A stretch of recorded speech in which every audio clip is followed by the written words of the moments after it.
बोलतो मराठी या गद्याचे लेखिका आहे डॉक्टर नीलिमा गुंडी. यांचा जन्म झालेला आहे 1952. मराठी भाषा विषयाच्या प्राध्यापिका, भाषातज्ञ आणि लेखिका. यांची अक्षरांचा देव, निरागस हे बालसाहित्य प्रसिद्ध आहे.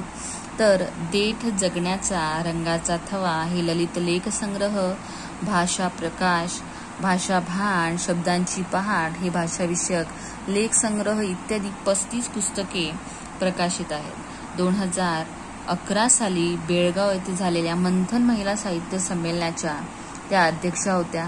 महाराष्ट्र साहित्य परिषदेच्या पुणे शाखेकडून प्रसिद्ध होणाऱ्या संवेदना या 2011 आणि 2012 सालच्या दिवाळी अंकासाठी मुख्य संपादक म्हणून त्यांनी काम केले होते. मराठी भाषेतील विविध शब्दप्रयोगामुळे विनोदाची निर्मिती कशी होते याचे वर्णन प्रस्तुत पाठात आले आहे. व्युत्पत्ती कोशात शब्दांची उत्पत्ती शोधल्याने आपल्याला खूप नवीन माहिती कळते, आनंदही मिळतो. आपल्या जीवनात भाषेला महत्त्व दिल्यास मनातल्या भावभावनांचे सूक्ष्म अर्थसौंदर्य उलगडण्यास मदत होते, हे या पाठातून स्पष्ट होते. परवा वर्तमानपत्रात एक विनोद आला होता. बायको म्हणाली, तुम्हाला मी उत्तप्पा बनवू का? नवरा, नको, मी माणूसच ठीक आहे. आली मोठी जादूगार.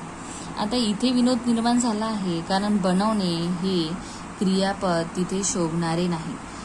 ते हल्ली हिंदी भाषेतून आपल्या स्वयंपाकघरात नको इतकं घुसलं आहे.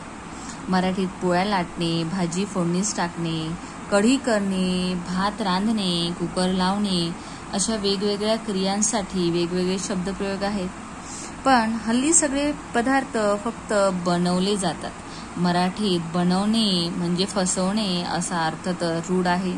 त्यामुळे माणसाचं माकड आणि पुन्हा माकडाचा माणूस बनवणारा जादूगार विनोद करणाऱ्या नवऱ्याला आठवला तर आश्चर्य नाही. मराठी रंगाचे शब्दप्रयोग ही आपल्या भाषेची श्रीमंती आहे. मराठीत मारणे हे क्रियापद घेतले तर ते किती वेगवेगळ्या प्रकारे वापरले जाते हे लक्षात घेण्याजोगे आहे. जसे गप्पा मारणे, उड्या मारणे, थापा मारणे, टिचकी मारणे, शिट्टी मारणे, पाकिट मारणे, जेवणावर ताव मारणे, पोहताना हातपाय मारणे, माशा मारणे इत्यादी. मारणे म्हणजे मार देणे हा अर्थ यात कोठेही आलेला नाही. तर हीच तर भाषेची गंमत आहे, हो की नाही? मग म्हटलं आहे शब्दप्रयोगाप्रमाणे वाक्प्रचाराचाही देखील भाषेची खास शैली असते.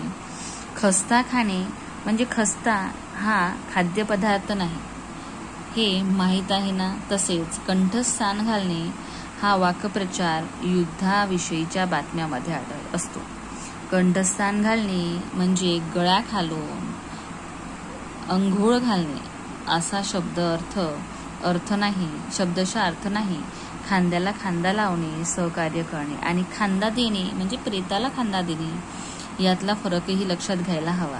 एकाऐवजी दुसरे क्रियापद वापरले तर अर्थाचा अनर्थ होईल अशी अनेक उदाहरणे देता येतील. त्यासाठी शब्दकोश वापरण्याची सवय करायला हवी. अक्कलवान म्हणजे हुशार, पण अकलेचा कांदा म्हणजे अतिशहाणा हे माहीत नसेल तर कोण आपले खरे कौतुक करतो की फिरकी घेतोय हेच आपल्याला कळणार नाही. मग म्हटलं आहे क्रियापद वापरताना पूर्वी नामाला कोणता प्रत्यय लावायचा असतो हे नीट माहीत नसले तरी देखील अर्थाचा गोंधळ होतो. उदाहरणार्थ अंगाला लावणे आणि अंगावर घेणे, तिला हसणे, तिची चेष्टा करणे या अर्थी, आणि तिच्याशी हसणे म्हणजे सहजपणे हसणे, त्यात प्रत्यय महत्त्वाचा आहे.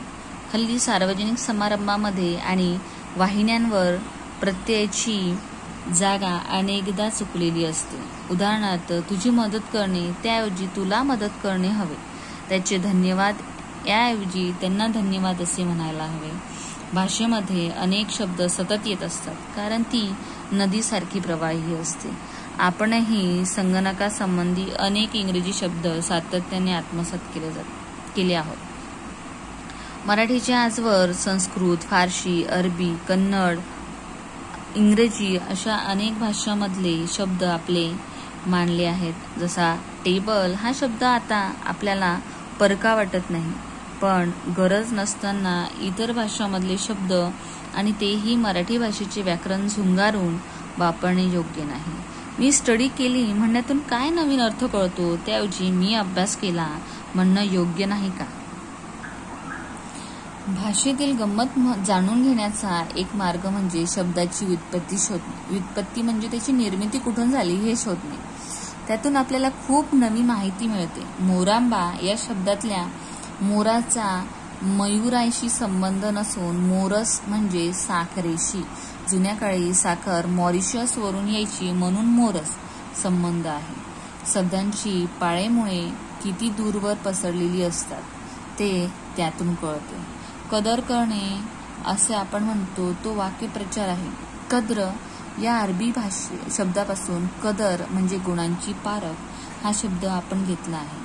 शब्दांच्या मुळाकडे गेलो की आपल्या चुकाही होत नाहीत. उदाहरणार्थ अनुसया असे नाव नसून ते अनसूया असे आहे. अन प्लस असूया अशी त्यातील संधी आहे. मनात असूया म्हणजे मत्सर नसलेली अशी ती. मत्सर म्हणजे राग, कोणाचा द्वेष असा इथे अर्थ होतो. ती अनसूया हे कळाल्यावर शब्द मनात पक्का रुजतो. तसेच जराजर या संस्कृत मधून आलेल्या शब्दाचा अर्थ आहे वार्धक्याने विकल झालेला, ज्यातील ज चे उच्चार तालव्य म्हणजे ज आहेत, तर जरा म्हणजे थोडे, जर कलाबतू या शब्दातील ज चे उच्चार दंतमुलीय आहेत. दंतमुलीय म्हणजे जे ध्वनी उच्चारताना जिभेच्या टोकाचा वरचा भाग दातांच्या मुळाला स्पर्श होतो असे ध्वनी. उच्चारावरही अर्थ अवलंबून असतो. आता म्हटलेलं आहे भाषेत आपण फक्त कसे उच्चारतो, कोणत्या अक्षरांशी शब्द जोडतो या साऱ्यांना महत्त्व असते. सूतकताई हा शब्द जर सूतकताई असा लिहिला तर कसं वाटेल? तसंच अक्षरशः हा शब्द लिहिताना अक्षरशः असा कोणा मुलांचं नाव करून टाकणे बरोबर आहे का? पुराणातली वांगी पुराणात. आता बघा, या म्हणीचा अर्थ शोधण्यासाठी सगळ्या पुराणांमध्ये वांग्याशी संबंधित काय गोष्ट आली आहे हा शोध म्हणजे फुकट उद्योग ठरेल.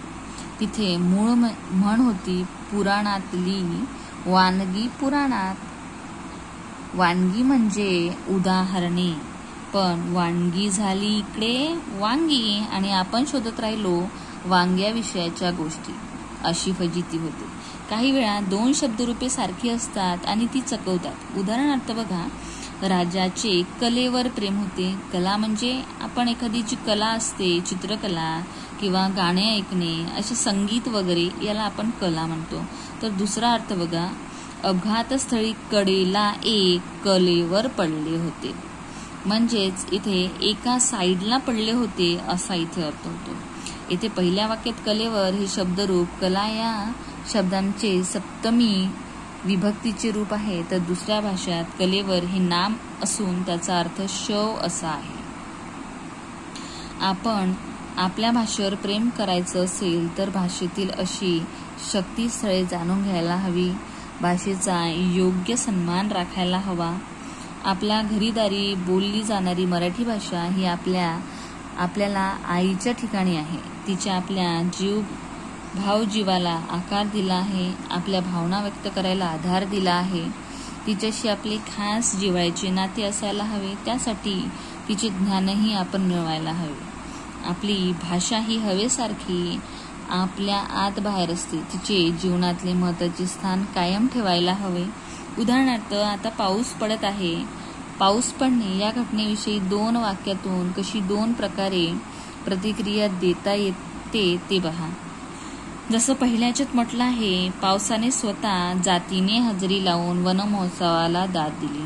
आणि दुसरं म्हटलं आहे, सकाळी सकाळी पाऊस आल्यामुळे माझ्या मॉर्निंग वॉकच्या बेतावर पाणी पडले. अशी अनेक वाक्ये तयार करता येतील. त्यातून भाव खुलत जातात. भाषा ही आपल्या मनातले भाव सूक्ष्मपणे सांगायला मदत करत असते. त्यामुळे तिथे अर्थ सौंदर्य कळवल्यावरच आपण लाभले आम्हास भाग्य बोलतो मराठी असे कविवर्य सुरेश भटांचे शब्द उच्चारायला खऱ्या अर्थाने पात्र ठरू हे विसरून जाणार नाही.